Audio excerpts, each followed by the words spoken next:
School spirit for them.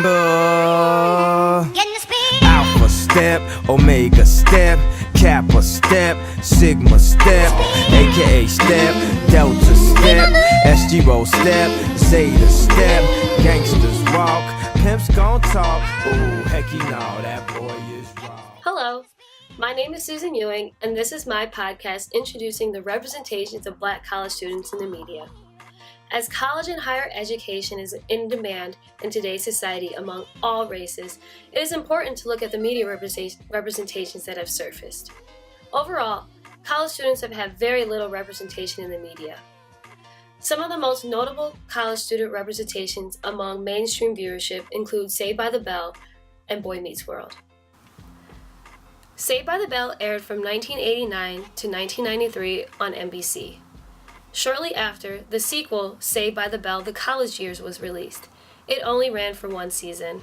The sequel was similar to the original Saved by the Bell, focusing on 6 main students and their attempts at staying out of trouble with their dorm advisor. Much of the series revolved around the effort put into romantic relationships.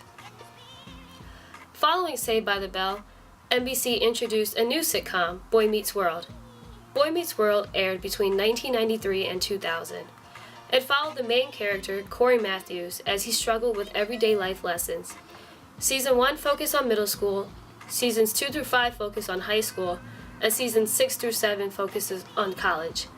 During the college seasons, much of the show's focus was on maintaining relationships, whether it was with friends, family, teachers, or romantic partners. During the same time of the mainstream media representation of college students, 2 Black directors, Debbie Allen and Spike Lee, were working on ways to represent the underrepresented Black college student.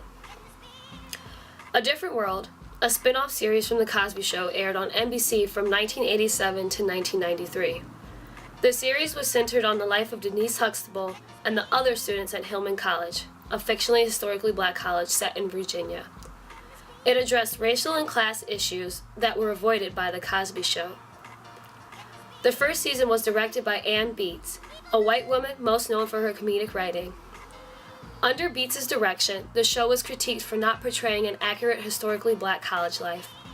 The campus was constructed to depict both white and Black students equally, but failed to show any full and actual representation of Blackness. Upon the second season, Debbie Allen, a Black woman and an alumna of Howard University, was hired as director and producer of the show and did a total revamp. Allen gave the viewers a show that illuminated Blackness. As stated in the book, Watching While Black, centering on the television of Black audiences, Means Coleman and Cavalcante stated that Allen gave the series a much-needed insider perspective on Black college life that spoke intimately to both Black and non-Black audiences.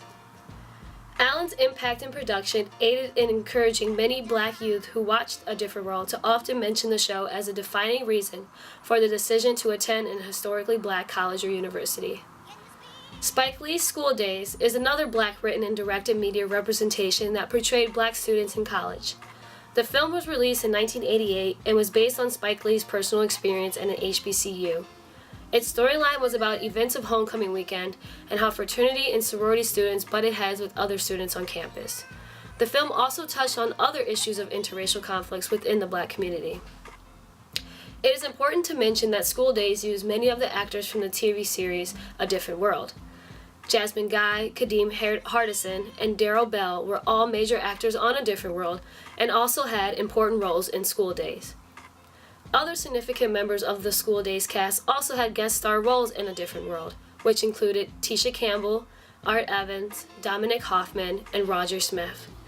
The implication that this overlap brings goes beyond the media. It gave the audience a sense of familiarity while giving the actor a sense of responsibility.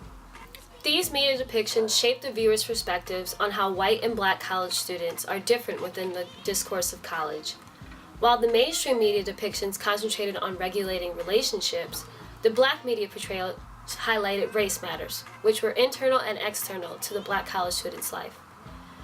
It is important to bring into question why these representations are so prominent during the late 1980s and mid-1990s, and why have the media representations of college students, especially Black college students, decreased today, even though college admissions have increased.